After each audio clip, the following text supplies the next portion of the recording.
John Chu, so excited to have you here on Left Out Loud. Thank you for joining the podcast today. Oh, it is my pleasure. And I feel like it's especially exciting. It's almost like we have breaking news here because I saw on your socials a couple of hours ago that you were officially Mhm. on the ballot for Mhm. New Jersey's 6th district. Yes, yes. So we collected 1,598 signatures. We needed 500 to get on the ballot. Friday was the deadline to challenge that. So we are officially on. I'm very excited about that. Congratulations. That's great.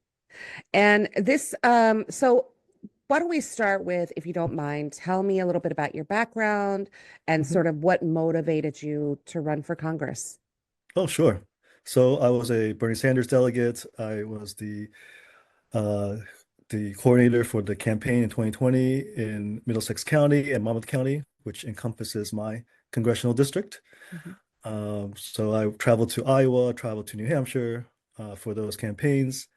In my local Democratic Party, I was the chair of the Progressive Caucus in my town, and I was also the chair of Our Revolution, New Jersey, and that was a group that came out of the Bernie Sanders campaign, and we've Mhm. helped a lot of we helped the nurses in their labor strike, local labor strike. Oh, We wow. helped, yeah, that was a big one.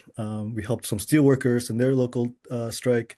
We helped stop a power plant in a environmental justice community, and yeah, some rental work and So just a lot of good you've been activism work. extremely active in politics, it sounds like for quite a while now. Quite a while, yeah, Yeah. definitely. And you ran in 2024, correct? For Yes, yes, Congress in the same district.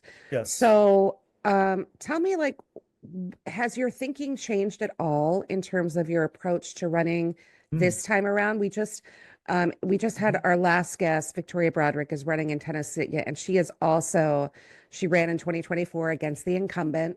She's Yeah. doing it again in 2026. So, just curious, has anything changed from your perspective in the way that you're running this time around? Mhm. Yeah, so I ran in 2024 because of Palestine, what's happening in Palestine. Hmm. There are a lot of mosques in my district, I think either eight or nine.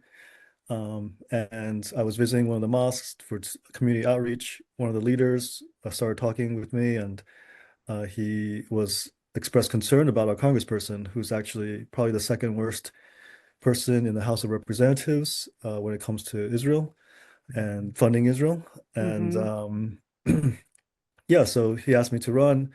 It was a short campaign. Unlike this time, I had only 2 weeks to collect the petition signatures. Wow. But it was easier. It was easier 2 years ago because the requirement was only 200. But that was not too hard for me because of my connections with our revolution and all the political work that I've done. Hmm. But I had to hustle, but it wasn't too hard. Yeah.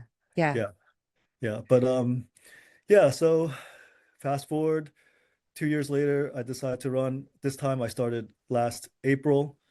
A big difference. So started more than a year ago, or almost a year ago, Hmm. and it's running on similar issues. However, things are have gotten worse, I think, in the last 2 years. Yeah. And you know, having a computer science degree, I can talk about AI a little bit more. Hmm. My congressman's completely quiet on AI, and we can talk Wow. about, yeah, it's really bad. And he's on the AI committee. How is that possible? I don't know if he misspoke, or, I don't know if he was lying or misspoke. Hmm. I'm not sure. So we just put that out there on our social media. Um, but yeah, so this time we have more to talk about. And besides AI, Iran, he's not Hmm. talking too much about it. Right. All the Democrats are delaying the war powers resolution vote, and he's part of that leadership class that doesn't.